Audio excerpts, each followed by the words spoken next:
Hello there, my name's Adam, and I've taken time out from my very important and busy schedule to talk to you about something that's near and dear to my heart, which is, why does Apple suck so hard? Now, before you go roasting me in the comments, maybe take a second to think about exactly why you would do that. Do you really care so much about something as stupid as a brand or company to the point of hurling puerile insults at some internet rando you've never met? And if so, why exactly would that be? Is it because maybe you're in some weird techie cult and you don't even realize it? Why Apple? Because I could just as easily talk about why Microsoft, Google, or Facebook, Meta, excuse me all the hell, sucks the big one. But as my Uncle Gus used to say, if you want a schmingus the dingus, you gotta start with the biggest bucket of Wawa. Now, Apple is the largest company in the world, beloved by consumers and users, so they get away with a lot. Probably too much. Well, let's give credit where credit's due. I've got an Android phone here, and let's face it, iPhones have always been better. Objective-C or Swift, or compiled languages. And that means that apps built for iPhones run better and faster than the interpreted Java crapola that gets pushed out on Android. Yeah, you can compile native C++ code on Android, but come on, who does that? And no one's beating the cameras on iPhones. They're so good people are starting to sell lenses, gimbals, and stabilizers for them, and the kiddos are starting to shoot movies with them. Now, it could be a cynical Cyrus here and just say, why not get yourself a real camera, but you know what? It's fine. If the next generation of filmmakers want to use smartphones instead of cameras, don't let old geezers like me goodwill up your Depop. Now, all that being said, I don't really give a damn about smartphones. Up until about 6 months ago, this was my phone. Then my carrier dropped support for flip phones, and so here we are. But whatever. No one can really resist technological change for that long, except for maybe the Amish. But I kind of just want to talk about computers. So I've read iWoz, and Steve Wozniak seems like a pretty cool dude, and the Apple II seems like it was a pretty neat computer, but that was 45 years ago. And Steve Jobs might have been a McEnroe level asshole, but at least he had ideas and a creative vision that occasionally laid the golden eggs, but neither of these guys are really involved with Apple anymore now, are they? The Apple name lives on, but the men who built that name are long gone. Like tears in rain. Now that's more a complaint against companies generally than Apple specifically, but still it begs the question, what is a company? Why does it exist? What purpose does it serve? Well, in the early stages, it's just a means for an individual or group of people to get their ideas to market. But then the company goes public and founders cash out, and what are you left with? A rudderless, money-making enterprise centered around increasing shareholder profits at the expense of freedom and usability for the end user, but maybe I'm getting ahead of myself here. Let's not get too philosophical. At least not yet. Hey, looky here, I finally got my new graphics card in the mail, a GeForce RTX 3060. Let's just pop it into the Mac Mini I use for software development here, and oh no, that's not gonna fit, is it?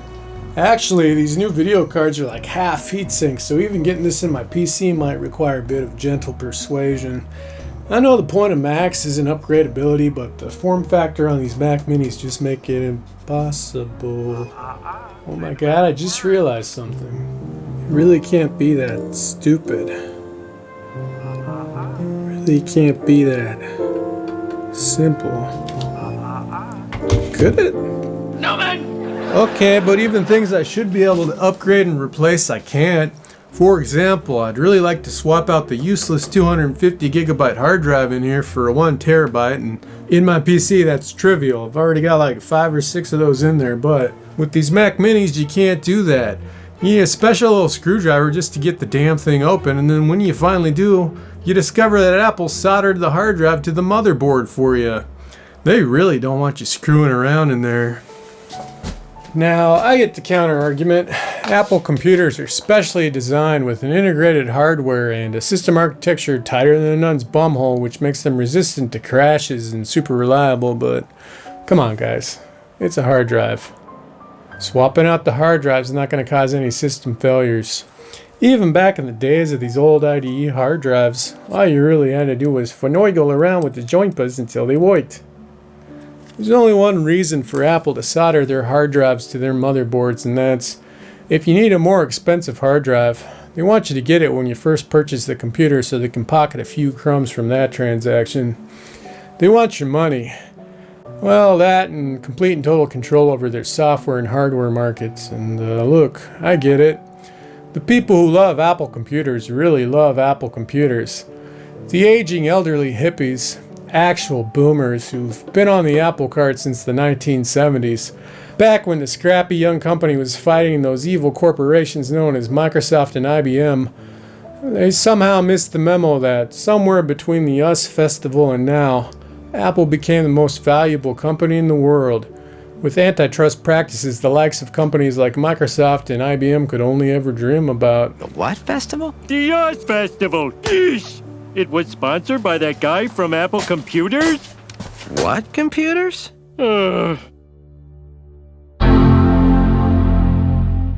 And Apple users like buying complete packages. They like getting a ready-made solution that'll just work out of the box until next year when the new one comes out and they can throw away their old one and replace it. And that's good for Apple's bottom line, but man, it's completely antithetical to the Woz's original vision. The dude built computers with the minimum amount of chips necessary in order to make them more affordable and efficient, but he also left them customizable, upgradable, and expandable. He knew super nerds like himself would come along and want to modify and tinker with their computers to suit their needs, and really, that's what a computer should be, isn't it? You should be able to tweak them to do whatever the hell you want, because what each person wants to do with them is going to be slightly different. It's not such a big deal when you're using a smartphone and just checking your TikToks or ordering crap on Amazon, but when it comes to what you can do with a computer, an actual computer, there shouldn't be any limits. That 12-year-old boy I once was with the twinkle in his eye. Well, if you back then with a personal computer, I'd close my eyes at night and think about the unlimited potential, and now it's just junk that fits in your pocket, goes where you go. A place for influencers to send you their 10-second infomercials, or for politicians in the media to send you into a rage-baited fury, or for Google to target you with ads for things you just Googled. And occasionally, a place for you to find the deepest, darkest, dankest, and juiciest memes, but that's just human nature. You can't blame that all on Apple.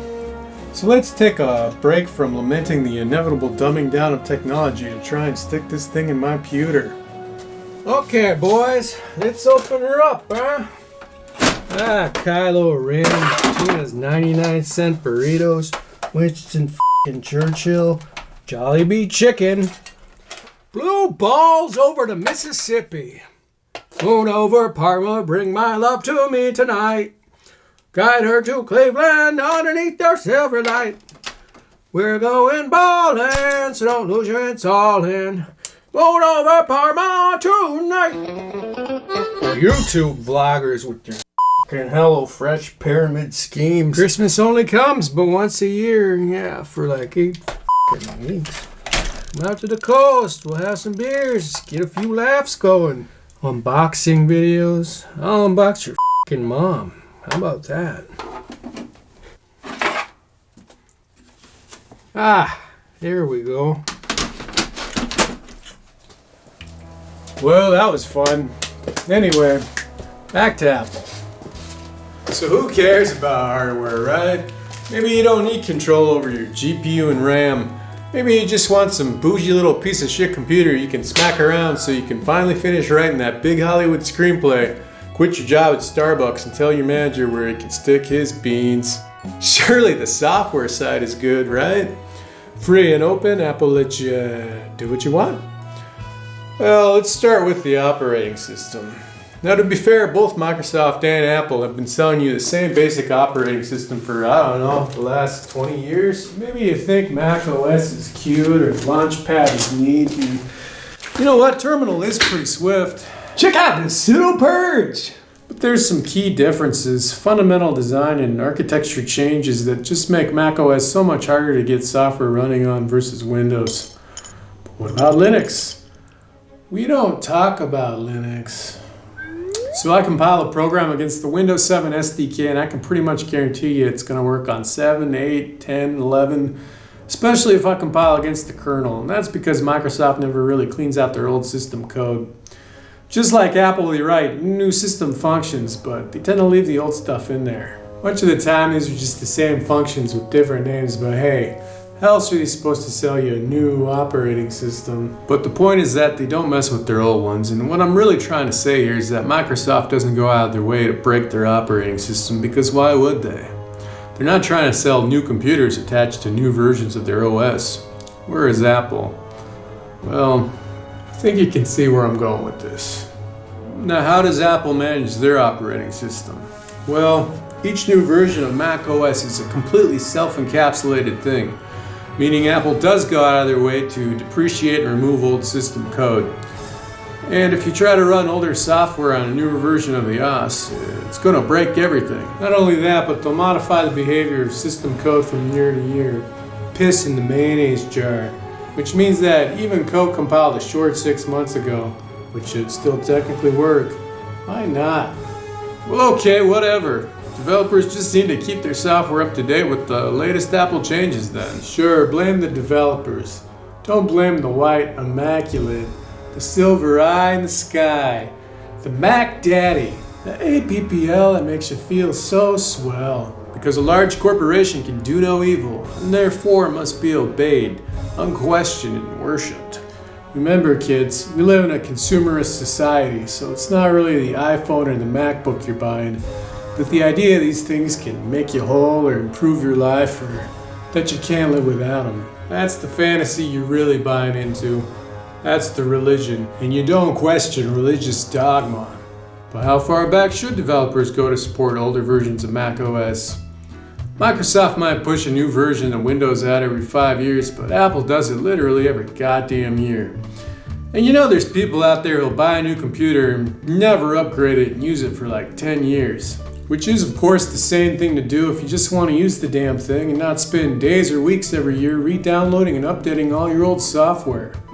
Hell, it's what I do. So maybe developers should go back as far as possible. Have 15 or 20 or 30 different versions of the software compiled and ready to go. Well, of course that kind of thing becomes impossible when the operating system itself is constantly changing and mutating. When frameworks and APIs that your programs depend on no longer exist. Now that's just the nature of software and technology in general, but damn, Apple sure does accelerate that process.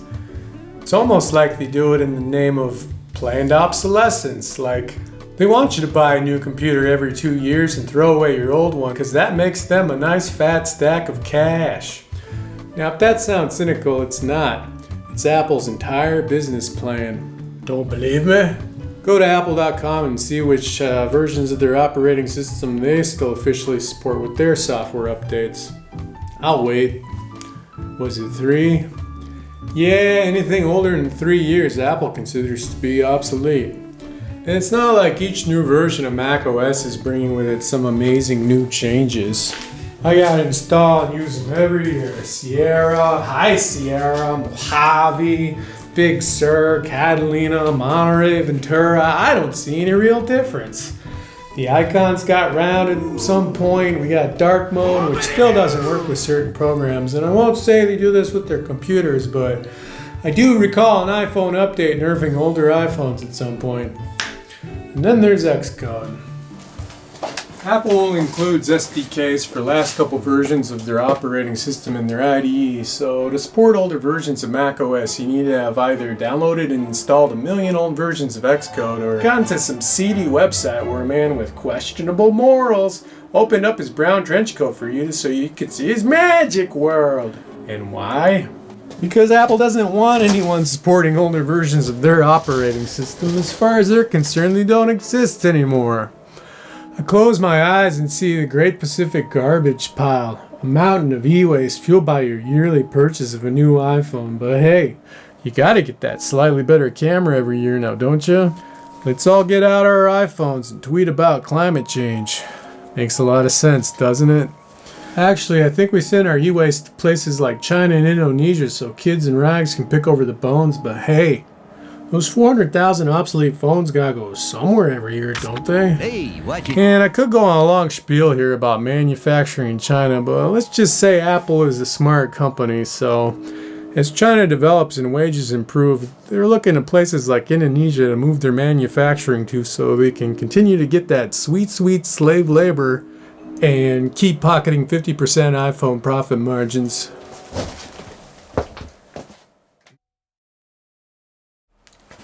But who cares what developers have to put up with, right? You're a user. Well, it's not just developers who get the big Apple stick. In the 10 years or so I've been doing this, I've seen Apple restrict and regulate what you can do with their operating system. First, it eliminated third 2-bit software. Now, that's not such a huge deal because any third 2-bit compiled code you might see is probably using some system framework that doesn't exist anymore. Hell, Apple never even made a 64-bit version of their old Carbon code. Then came notarization in the form of Apple's Gatekeeper. Very subtle, Apple. Now, if you don't know what that is, basically to open up a package installer on your computer now, the developer has to pay Apple a $100 yearly fee, code sign the software using a developer certificate, upload the software to Apple servers for notarization, and wait minutes, hours, or days for Apple to notify you. Assuming, of course, that the servers aren't down or overloaded, and staple the notarization to the package. Any software you might want to download, use, or install on your computer now has to go through some big Apple circle jerk and get the holy blessing of St. Timothy in order to even run. And anything older that you might be using, say open source software or freeware, is probably broken and useless to you now. Thanks, Apple. But here's a hot tip. You can disable Gatekeeper by opening the terminal and typing sudo speckle-master disable, but Apple will probably prevent you from doing this in the future if they haven't already. But if you really want to get nasty, reboot your computer into recovery mode and disable system integrity protection, but Apple will probably prevent you from doing this in the future if they haven't already. Now, if you don't know why all of this is a bad thing, well, I can't help you, but basically if you're in favor of things like open platforms and curtailing censorship, or even just the simple idea that your computer company shouldn't have complete and absolute control over what you're allowed to use and install on your computer, then this is all very bad things. But this all at least makes your computer safer, right? Protects it from viruses and whatnot. Well, no, not really. I mean, you gotta pay Apple a $100 developer fee and enable a hardened runtime and all that, but technically you could, and I'm not saying to do this, but you could load all your malicious software onto a dynamically linked library or something like that and load it from your squeaky clean program that way. But the point is, people are always going to find a way to exploit the computer no matter what, so what's the damn point? Well, I think they're maybe making a little bit of money from developer fees, but in the future I think your Mac's going to end up being just like your iPhone in the sense that you're going to have to get all your software through the App Store. I think that's the end game here because I think Apple wants 30% of everything, and honestly at this point I don't know what they're waiting for. Maybe for Steve Wozniak to die or something? Because that's going to be the final kick in the nuts to all the freedom-loving hippie Apple worshippers, and when that finally happens there's going to be people like me. Smaller developers will just fold or die because I'm never giving Apple 30% of my business. I'll find something else to do with my life. You spend all your time and jump through all these hoops to make valuable software to support their ecosystem, and then they have the cojones, the balls to charge you a 30% fee for that privilege? They've made my life and the lives of other developers such a living hell over these past couple decades that you're really an idiot if you're making software to run on Apple products, but to give them a third of my business for nothing? Absolutely nothing? No thanks. Well, without Apple, you wouldn't be able to publish yourself. F*** off. I just released stuff on Windows or whatever alternative platform existed, and currently I don't really have a problem paying Amazon 5%. That's 5%, not 30%, for hosting and serving all my files. And that's a stupid argument anyway. I bet in whatever job you work, your employer doesn't take an extra 30% just for the privilege of working in the building or using their electricity. And I know Google and Steam do it too, but that's a real problem when you let companies maintain complete and total control over a marketplace or ecosystem without any real competition. Now, the big companies like Abbott, Steinberg, or Adobe will just pay the 30% fee because they'll have to, because it's their business. What else can they do? And Apple will just get richer off the back of other people's work. Are you starting to see where this company's priorities lie yet? Now, say what you want about Amazon, Google, or even Elon Musk, because I won't defend them. But at least they're trying to bring new products and ideas to market, whereas Apple is just selling you a slightly improved version of the same thing year after year. Now they're trying to move into industries they really don't belong in, like television and finances. In 20 years, they'll still be Macs, but the software running on them will either be written by Apple or large corporations who can afford to do so. Meanwhile, the cool stuff, the bleeding edge technology, the open source software, things made by individuals with passion who aren't just doing things solely for profit but who maybe care, they'll be gone. But that's already kind of the case, isn't it? Even with things like music production software, where the user base skews heavily towards Apple. You develop on PC and then you port to Mac because the Windows development environment is just a little bit more stable. And we haven't even touched on right to repair, the fact that Apple goes after people like good old Louis Rossmann just for saying that, hey, maybe you got a right to repair the things that you own. Now, I know that sounds like a crazy idea, but I guess if I was intent on extracting every last dollar from every single customer, I want exclusive repair and servicing rights too. And even making this video, I can't say that I'm not a little scared. What if it blows up, gets millions of views, and attracts the attention of Apple? No, it won't, but what if it did? Would they revoke my developer's license or ban me from selling on their app store? Maybe they would, maybe they wouldn't, but the point is, they definitely could, because that's the kind of power they have over users and customers, and I just can't see how that's a good thing.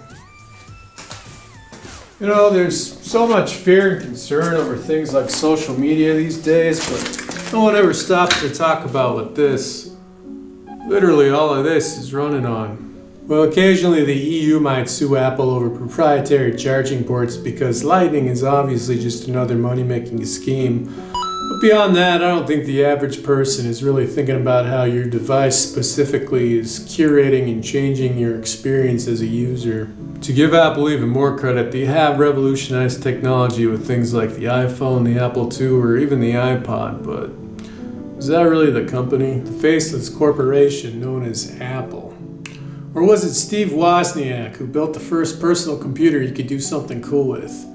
Or maybe it was Steve Jobs who came in the late 90s to save the company from the edge of bankruptcy with visionary new products and ideas.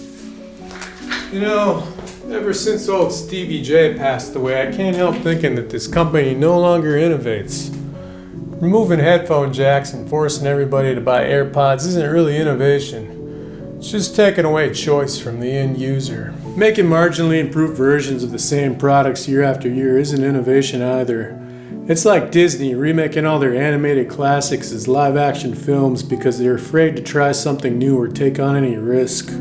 When did we become so mediocre, so stale?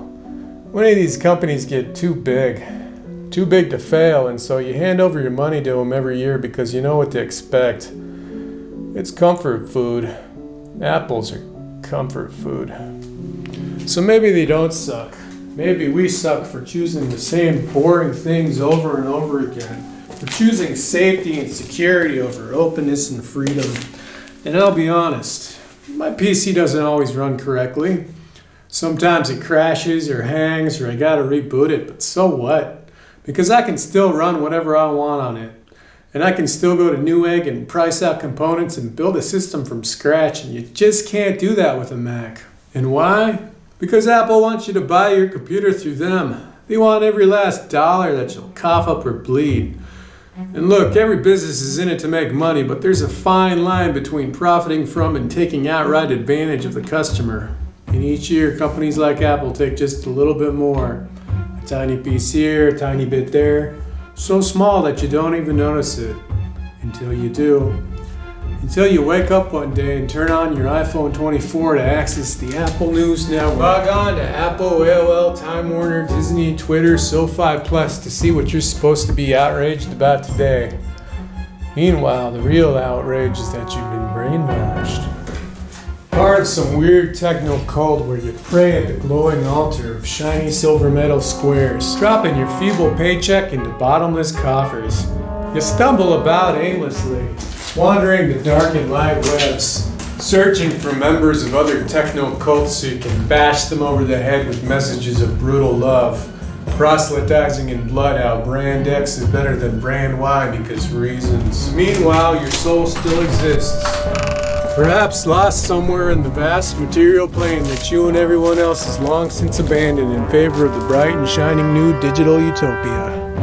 You know, whatever. Get an iPhone, because Google's just as bad, and at least iPhone's got panoramic mode, so you can film the glorious new dystopian future in beautiful 235:1. And that's the story of April Fool's Day. Dad, I was telling the story.